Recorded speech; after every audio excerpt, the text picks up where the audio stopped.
은혜로 살아난다, 은혜로 살아난다, 이런 제목으로 하나님 말씀을 전하겠습니다. 여러분, 기도 풍성하게 하시기를 바랍니다. 기도가 우리를 살리는 능력이기 때문에 그렇습니다. 기도가 위기를 극복하게 하는 능력이기 때문에 그렇습니다. 우리가 살면서 사실 내일을 알지 못하는 그런 두려움이 있지 않습니까? 디모데후서 1장 7절에 보면 하나님이 우리에게 주신 것은 두려워하는 마음이 오직 능력과 사랑과 절제하는 마음이니 그랬어요. 이게 무슨 말입니까? 우리가 자연적으로 살다 보면 미래에 대한, 진로에 대한 두려움이 생길 수밖에 없다는 거예요. 그러나 하나님이 우리에게 주신 지혜를 가지고 기도하면 이런 두려움들을 이길 수 있다는 것입니다. 오스왈드 챔버스가 그런 말을 했어요. 기도 때문에 치루어야 될 불편을 생각하지 말라. 하나님은 당신을 기도하게 하기 위해 모든 것을 희생하셨노라. 이런 말을 했어요. 이게 무슨 말입니까? 기도 때문에 우리는 기도가 너무 중요한 거 알죠? 그러나 기도하기 위한 불편이 있죠. 그렇지 않습니까? 기도하려면 불편한 게 있어요. 그런데 그 불편을 감수하려고 하는 마음을 온전히 잡지 못하면 우리는 영적인 더 깊은 세계로 들어갈 수 없다는 거예요. 그런데 예수께서 우리로 하여금 기도하게 하기 위해서 이 땅에 오셔서 자신을 대신 제물로 드리셨다는 것을 기억해야 된다는 겁니다. 예수님 자체가 우리를 위해 모든 불편을 감수하시며 이 땅에 오셨던 것처럼 우리가 이 땅에서 정말 믿음 생활 잘하고 세상에 오는 두려움들을 이기고 진로에 대한 고민, 결혼에 대한 고민, 가정에 대한 고민, 물질에 대한 고민, 여러 가지 고민들을 이길 수 있는 방법은 기도라는 거예요. 조금의 불편, 조금의 어려움들을 건너뛸 때 우리는 더 영적인 하나님의 사람으로 살아갈 수 있다는 것입니다. 오늘 이 본문은 그런 것들을 분명하게 보여주고 있어요. 이 제자들은 기도 전과 기도 후가 180도 달라졌습니다. 여러분, 기도의 능력을 붙들고 이전의 인생과 이후의 인생이 달라지는 그런 모멘텀이 생길 수 있기를 예수님의 이름으로 축원합니다. 오늘 기도하면서 제자들이 바뀐 내용을 살펴보겠습니다. 첫째는 담대해졌습니다. 담대함. 성령이 임하면 담대하게 되죠. 여호수아 1장 6절에도 보면 하나님이 그에게 말씀하시는 게 뭡니까? 강하고 담대하라. 성령이 임하면 사람이 강하고 담대해집니다. 예수님께서도 요한복음 16장 33절에 세상에서 너희가 환난을 당하나 담대하라. 내가 세상을 이겼노라 얘기하시잖아요. 하나님은 우리가 담대하기를 원하시고 담대함 속에 거하기를 원하시는 겁니다. 개척이라는 게 어떻게 보면 굉장히 어렵잖아요. 하나님의 은혜 속에 있으면 개척이라는 게 물 흐르듯이 가는 것 같은데, 그러나 개척하면서 이상하게 사단의 시험이 많아요. 그래서 자기 자리를 지키지 못하게 하는 그런 어려움들이 많다는 것입니다. 특별히 그 문제만 있는 게 아니에요. 자기 삶에 다사다난한 여러 가지 문제가 생기기 때문에 그 삶 속에 생기는 위기감이 사실은 자신의 헌신과 열정을 빼앗는 경우가 너무 많다는 거예요. 그런 어려움이 있을 때 우리가 하나님을 의지하고 기도하면서 담대함을 회복해 가야 된다는 것입니다. 마태복음 6장 30절에도 보면 오늘 있다가 내일 아궁이에 던져지는 들풀도 하나님이 이렇게 입히시거든 하물며 너희일까 보냐 이렇게 얘기하시잖아요. 들풀도 먹이고 입히시는데 하물며 하나님이 우리를 먹이고 우리 미래를 준비하지 않겠느냐, 우리 자녀들의 미래를 예비하지 않겠느냐, 이런 믿음을 가지고 우리가 담대하게 살아가야 된다는 거예요. 최근에 우리가 성경방에서 이제 마가복음을 읽고 이제 누가복음으로 들어가는데요. 제가 마가복음에서 크게 마음속에 남았던 말씀은 그거였어요. 마가복음 9장 23절. 할 수 있거든이 무슨 말이냐? 믿는 자에게 능치 못할 일이 없느니라. 여러분 말씀 믿으십니까? 예, 믿는 자에게 능치 못할 일이 없는 거예요. 할 수 있거든이 무슨 말이냐? 마태복음에도 나오잖아요. 19장이죠. 하나님 사람으로는 할 수 없을 때 하나님은 하시나니. 영어로 보면 with man this is impossible, but with God all things are possible이잖아요. 사람으로는 안 되는데 하나님은 되신다는 거예요. 그러니까 하나님 믿고 예수 믿는 사람은 담대하게 세상 살아야 되는 거예요. 우리 예수 믿는 사람들이 그런데 이 기도의 능력을 잃어버리면서 이 담대함을 잃어버리게 된다는 거죠. 예수 믿는 사람들은 바닥인데도 하늘 보고 소망을 가지는 사람들인 거예요. 여러분 그런 하나님의 사람 되길 바랍니다. 담대하십시오. 용기를 가지십시오. 두려워하지 마십시오. 어떤 상황에서도 그렇게 용기와 힘을 가지고 나가시길 바랍니다. 두 번째, 오늘 본문을 보면 기도하면서 우리 자녀됨이 강력해진 모습을 보고 있습니다. 우리 제자들이 담대하게 다 잃어가지고 복음 증거하잖아요. 담대하잖아요. 그리고 또한 어떤 모습이 생겨요. 이 제자들이 다 예수님에 대한 어떤 예수님 버리고 도망갔던 사람들인데 이 하나님 자녀로서 온전하게 서가지고 하나님 사역 감당하는 모습을 보게 된다는 것입니다. 제가 아는 어떤 목사님이 자녀를 입양했거든요. 하나님이 입양하라는 사인을 주셔서 입양을 했어요. 애가 둘인데 다 컸어요. 대학생이고. 근데 하나님이 입양할 마음을 주신 거예요. 그래서 입양해서 키우는데 쉽지 않았답니다. 또 하나님이 어떤 말씀을 주셨냐면 좀 한국 아이가 아니고 다른 나라 아이로 받았으면 좋겠다는 그런 마음도 주셨다는 거예요. 그래서 기도하면서 예전부터 이제 입양에 대한 마음이 있었는데 하나님의 인도하심을 받고 구체적으로 입양을 결심하고 이제 준비하고 결국 이제 아이를 이제 받았어요. 근데 문제는 뭐냐면 아이가 보통 이제 보육원 같은 데는 남자들이 없잖아요. 다 여자 선생님이잖아요. 아이가 아버지를 보면 경기를 하는 거예요. 한 번도 본 적이 없으니까 아버지가 다가서 아가 안아주려고 그래도 밀쳐내고 또 뭐 울 때 달래도 막 거부하고 너무 힘들었다는 거예요.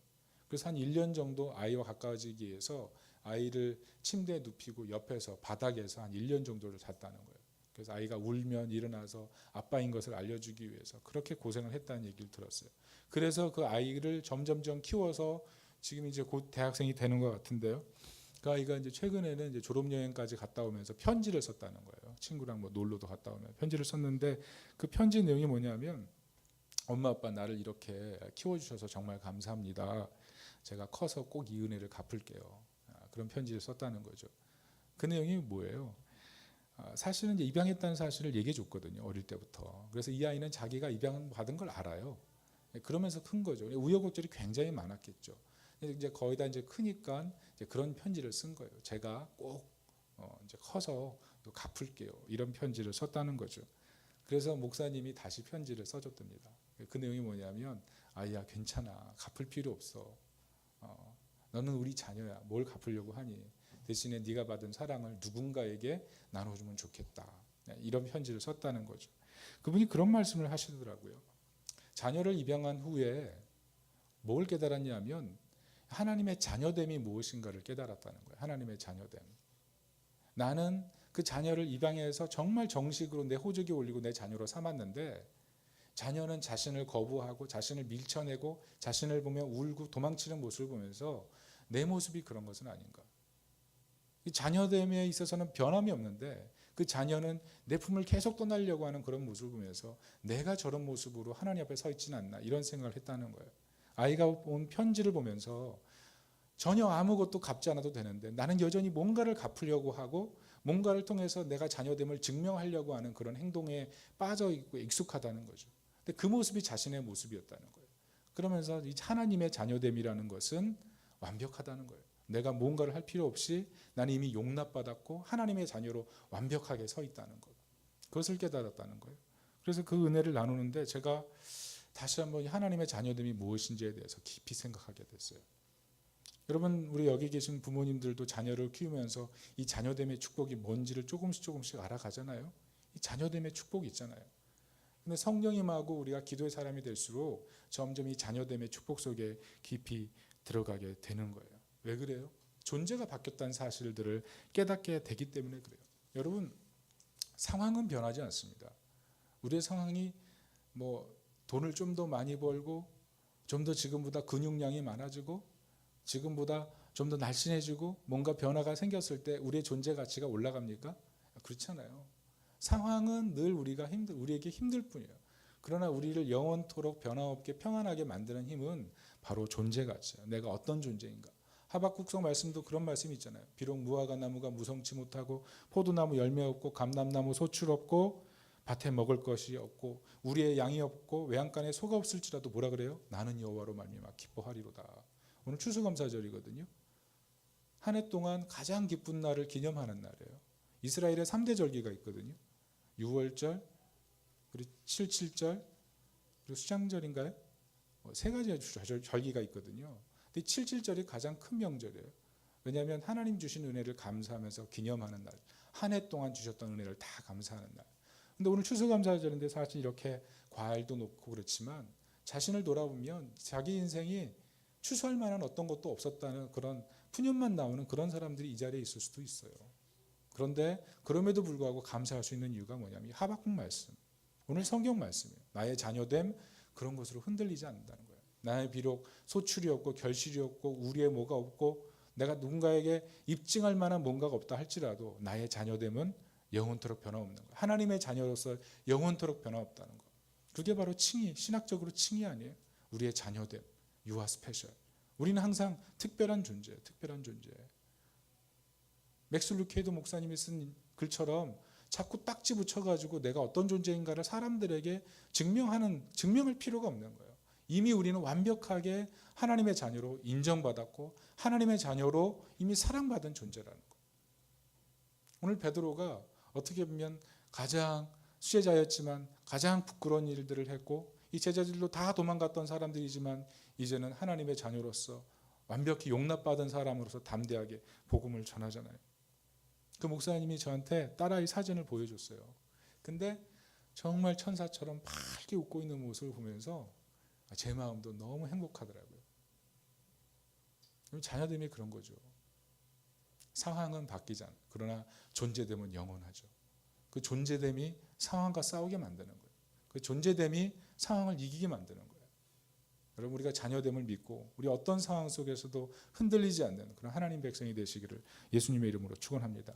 오늘 본문에서 발견하는 세 번째는 말씀에 서서 그리스도를 자랑한다는 거죠. 오늘 본문에 보면 사람들이 새 술에 취했다 그러잖아요. 너희들 술에 취했다. 방언하고 그러니까 막 혀가 꼬여가지고 이상한 말 하고 그러니까 너무 기뻐하고 즐거워하는 모습 보니까 너 술 먹었구나 이런 얘기를 했죠. 그때 베드로가 무슨 얘기를 해요? 쭉 논리적으로 베드로가 이렇게 말씀을 잘 증거하는 사람이 아니었던 것 같은데 갑자기 이 하나님이 성령이 임하니까 지혜가 생겨서 예수 그리스도를 변증하기 시작해요. 어떻게 시작해요? 우리가 성령을 받은 것은 이거는 우리 자의로 난 것이 아니고 요엘서에 기록된 하나님의 말씀대로 이루어진 사건이다. 말세에 내가 내용을 부어주려는데 청년들에겐 꿈을 주고 어린이들이 환상을 보고 노인들이 꿈을 꾸고 이런 놀라운 능력이 임한다. 근데 그것이 지금 우리에게 임한 것이다. 그것을 예수 그리스도께서 약속하신 것이고 주신 것이다. 그런데 예수 그리스도를 지금 너희들이 어떻게 했느냐? 죽이지 않았느냐? 그런데 너희도 알다시피 그 예수 그리스도가 다시 부활했다. 너희들 다 봤지? 그 얘기하는 거 아닙니까? 고린도전서에 보면 500명이 일시에 예수님 승천을 받거든요. 예수님이 40일 동안 부활하고 나서 이스라엘 공동체를 다 다니셨거든요. 그 사람들이 역사적인 사건 속에 다 참여했던 거예요. 그 부활 사건 속에 다 어우러져 있었기 때문에 마음속에 이게 뭐지라고 설명했을 때 사도 베드로가 명확하게 얘기하는 거예요. 이 사건은 그냥 우리가 자기적으로 나온 것이 아니고 구약 시대부터 약속하셨던 그 성령의 사건이 지금 예수 그리스도를 통해서 우리에게 임했다는 거예요. 임했다는 거예요. 그러면서 마지막으로 또 한 가지 변호를 하잖아요. 그게 뭐예요? 시편 16편 말씀이에요. 보십시오. 오늘 본문에 나오는데요. 25절부터 28절까지 다 같이 한번 읽어볼까요? 시작. 다윗이 그를 가리켜 이르되 내가 항상 내 앞에 계신 줄을 배웠으며 나로 요동하지 않게 하기 위하여 그가 내 우편에 계시도다. 그러므로 내 마음이 기뻐하였고 내 혀도 즐거워하였으며 육체도 희망에 거하리니 이는 내 영혼을 음부해버리지 아니하시며 주의 거룩한 자로 썩임을 당하지 아니하게 하실 것입니다. 주께서 생명의 길을 내게 보이셨으니 주 앞에서 내게 기쁨이 충만하게 하시리로다 하였으므로. 이게 무슨 말씀이에요? 이 다윗이 쓴 시편이거든요. 근데 다윗이 시편을 지금 쓰면서 어떤 얘기를 하고 있는 거예요? 미래 시대에 메시아의 부활을 본 거예요. 시편을 쓰면서 이 사람이 정확하게 30절에 보면 그는 선지자라 이렇게 얘기를 하잖아요. 미래에 일어날 일을 미리 본 사람이에요. 그것을 시편으로 기록한 거예요. 성령의 임재 그 가운데 다윗이 예수 그리스도의 장차 부활하실 것을 그려놓은 거예요. 지금 베드로가 무슨 얘기를 하냐면 예수 그리스도의 부활 사건은 이미 다윗 시대부터 예고된 사건인데 그 역사적인 현장 속에 우리가 참여하고 있다는 거예요. 그런데 너희가 그 예수 그리스도를 죽인 사람이라는 거예요. 그 얘기를 명확히 전하고 있죠. 어떤 상황이에요? 예수 그리스도 증거할 때 자신에게 어떤 환란이 올지 모르는 상황이죠. 그런데 그 상황 속에서 이 사람들이 담대하게 그리스도를 증거하는 사람이 된 거예요. 여러분 기도하는 사람에게 이런 일이 나타납니다. 여러분 기도할 때 나도 모르게 주체할 수 없는 마음으로 복음을 증거하게 돼요. 전하지 않고는 견딜 수 없는 마음이 생겨요. 복음을 증거하고 싶다니까요. 성령이 임재하면 복음을 전하고 싶어요. 놀라운 게 뭐예요? 복음은 증거될 때 이 선포적 행위를 통해서 말씀의 권세가 임하는 거예요. 말씀의 권세, 말씀의 권위. 여러분 성경 읽는 게 왜 중요한지 아십니까? 성경 읽는 게 왜 중요하냐면 성경 자체가 하나님 말씀으로 만들어졌기 때문에 그래요. 성경 자체가 하나님 말씀이기 때문에 그 읽는 행위 속에 그 말씀이 내 안에 살아 움직이는 거예요. 말씀이 내 인격 속에 녹아들게 되는 거예요. 그리고 하나님의 영광을 선포하는 행위 자체에 하나님의 영광이 같이 임하시는 거예요. 그래서 여러분 우리가 깜짝 놀랄 일들이 뭐예요? 대만같이 말이 통하지 않는 나라 가서 복음을 전하잖아요. 그 사람들이 사성이 되어 있는데 뭐 내가 당신을 사랑합니다. 이건 예수와의 아이니 기억이 안 나네.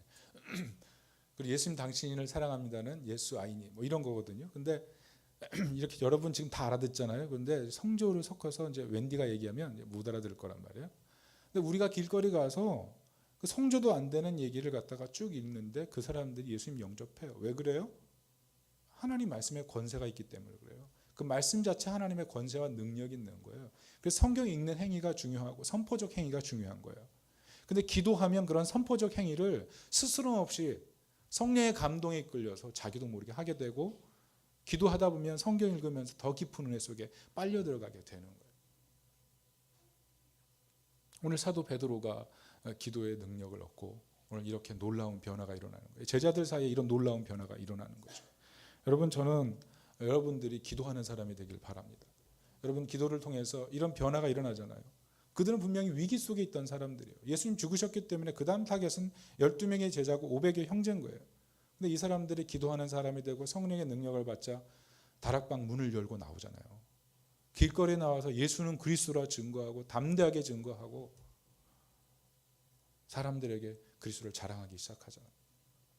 여러분 우리가 이런 모습이 있어야 되는 거 아닙니까? 예수 믿는 사람이 이래야죠.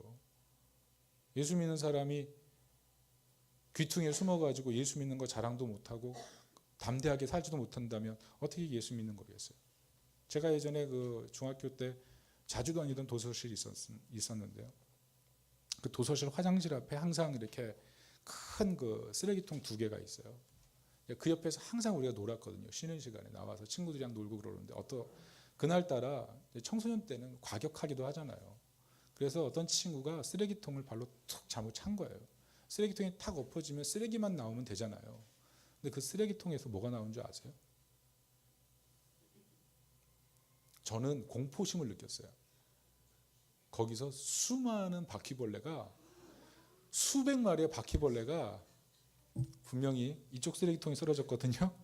팍 쓰러지면서 여기서 수백 마리의 바퀴가 쫙 나오니까 순간 거기서 놀던 우리 청소년들이 모두 소리를 비명을 지르고 이렇게 다 빠져나왔어요. 근데 그 바퀴벌레가 순간적으로 쫙 이동을 하면서 그 옆에 있는 쓰레기통으로 다 순간 이동. 그 수백 마리의 바퀴가 일로 들어가더라고요. 저희가 어떻게 했을까요? 불질렀을 거라고 생각하죠. 아니요. 그 순간 무서워서 도망갔어요. 저희가 분명히 등치도 크잖아요.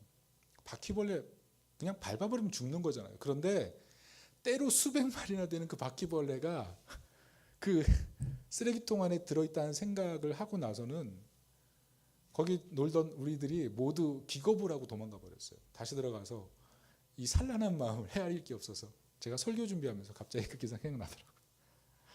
여러분 우리 예수 믿는 사람들은 어떻게 보면 굉장히 영광스러운 신앙인들이잖아요.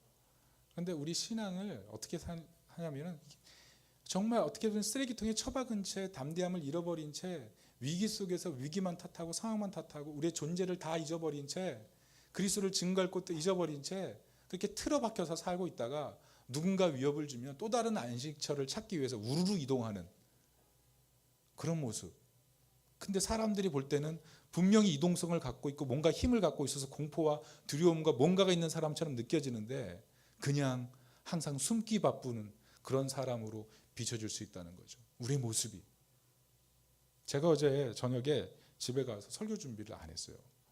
설교 준비를 안 하고 뭘 했냐면 골목식당이라는 TV 프로그램을 열심히 봤습니다. 우리 가족이 다 모여서 보고 있는데 저만 설교 준비할 수 없잖아요.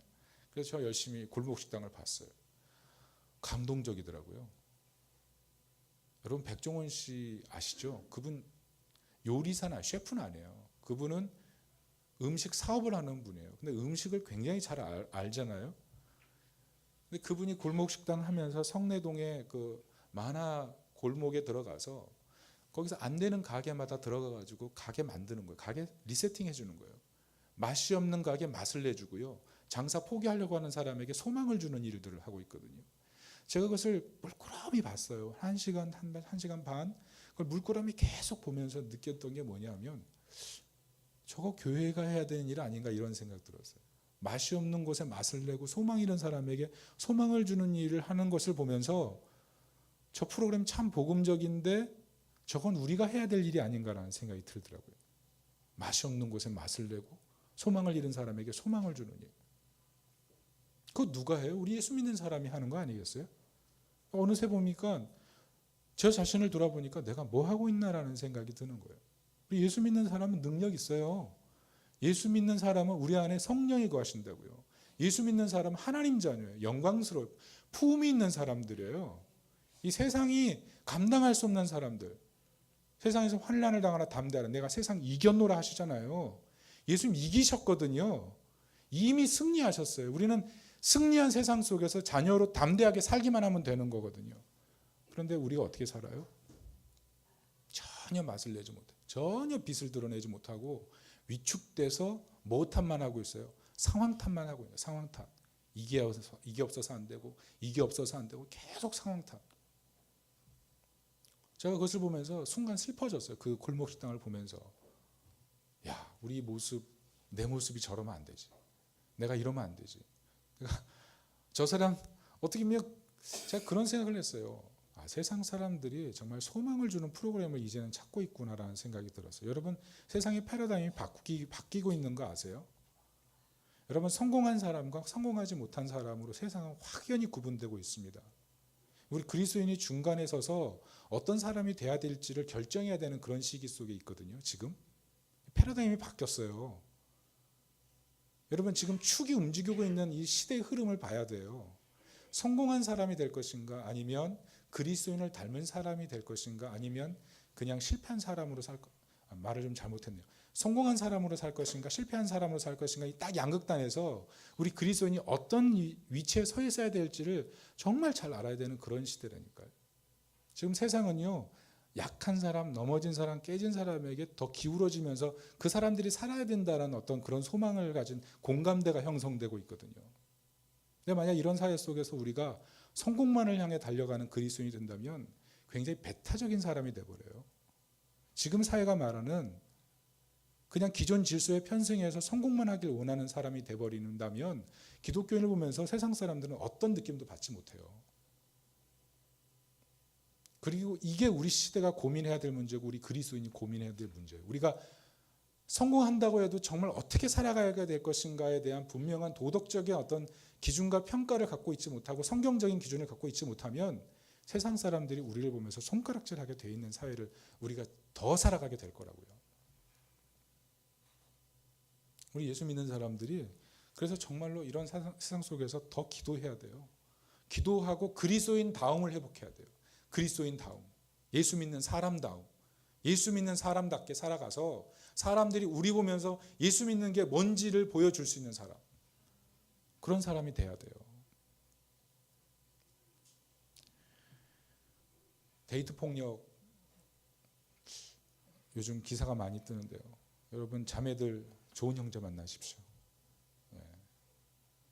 성품 좋은 사람 잘못 만나면 큰일 나요. 너무 악해요, 세상이. 아니, 헤어졌다고 와가지고 그렇게 해코지려면 어떡해요. 기사 뜨는 거 보니까 이탈리아에서 미스 이탈리아 출신인데 남자친구가 헤어졌다고 열받아서 쫓아가가지고 산성용액을 얼굴에 부어버렸죠. 왼쪽 눈 상실하고 얼굴은 다 화상 있고 미스 이탈리아 출신인데 망가져버렸어요. 심각한 우울증을 빠지고 그런 고백을 하더라고요. TV에 나와서 살아야 될지 죽어야 될지를 결정해야 될 때가 됐다고. 심각한 우울증에 빠졌다고. 완전히 다 망가진 거죠. 직장 그만두게 되고. 어떻게 미래가 없는 거죠. 아름다움을 상실했는데 여성으로서 가장 큰 가치 중에 하나 아니겠어요? 근데 그 여성이 뭐라 그런 줄 알아요? 참 산성용액을 끼얹으면서 내 얼굴이 타들어갈 때 그때 하나님 나를 왜 잊으셨나요? 라고 그런 기도를 드렸다는 거예요. 하나님 나는 잊혀진 존재입니까? 라는 그런 탄원을 했다는 그런 얘기. 제가 그 기사를 접하면서 우리가 세상 속에 살면서 정말 위기를 많이 겪는데 결국 우리가 이 세상에서 이겨야 되는 이길 수 있는 힘이 뭔가라는 거죠. 그 사람이 지금 어떻게 하고 있냐면 이탈리아 TV 프로그램, 연애 프로그램에 나와서 안대하고 사람들하고 대담하고 즐겁게, 그리고 댄스 이탈리아 같은 데 나가서 이제는 마음껏 춤을 추면서 도리어 거기서 아주 새롭게 데뷔해서 인생을 살아가요.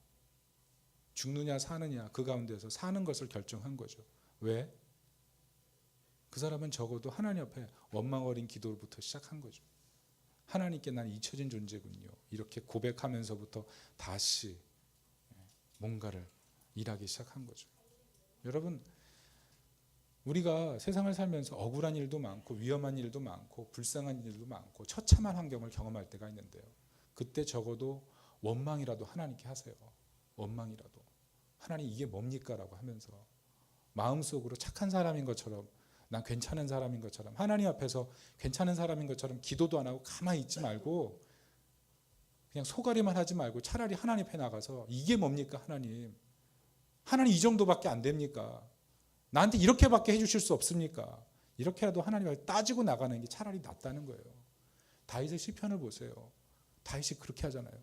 하나님 이게 뭡니까? 하나님 나한테 기름 부었는데 이게 뭡니까? 그게 다윗의 시편이잖아요. 그런데 하나님이 그 기도를 다 들어주셨어요. 왜? 자녀니까. 우리는 할 수 있어요. 하나님한테 따지고 덤벼들고 때로는 토악질까지 하면서 하나님 뭡니까? 그런데 거기서부터 다시 시작하는 거예요. 거기서부터 하나님과의 교제가 시작되고 그 안에서 하나님의 은혜를 발견하고 거기서 강건해지는 거예요. 여러분, 기도는요, 그래서 가장 비참한 자리에 있는 기도부터 해서 가장 영광스러워 있는 자리의 기도까지 너무나 다양한 기도가 있어요. 너무나 다양한 기도. 그래서 중요한 건 뭐예요? 그 기도의 행위 자체가 의미가 있는 거예요. 기도의 행위 자체가. 마음을 들여서 하나님 앞에 기도하기 시작할 때 하나님이 움직이신다는 거예요. 움직이세요. 여러분, 이 기도의 능력, 기도의 은혜 속에 들어가실 수 있기를 예수님의 이름으로 축복합니다. 기도하십시오. 저는 특별히 오늘 이제 추수감사절인데 여러 가지 어떤 말씀을 할까 고민도 많았지만 이 말씀을 전했습니다. 바라기는 여기 계신 한 분 한 분이 이 추수감사절에 기도의 능력을 회복하고 하나님의 은혜를 깊이 경험해서 적어도 이 부분은 너무나 감사합니다. 이 부분 너무 감사합니다. 지금까지 이거 감사하지 못했는데 이 부분까지 하나님 감사합니다면서 기도하면서 은혜를 입고 새 힘을 얻을 수 있기를 예수님의 이름으로 축원합니다. 아멘. 우리 다 같이 한번 기도할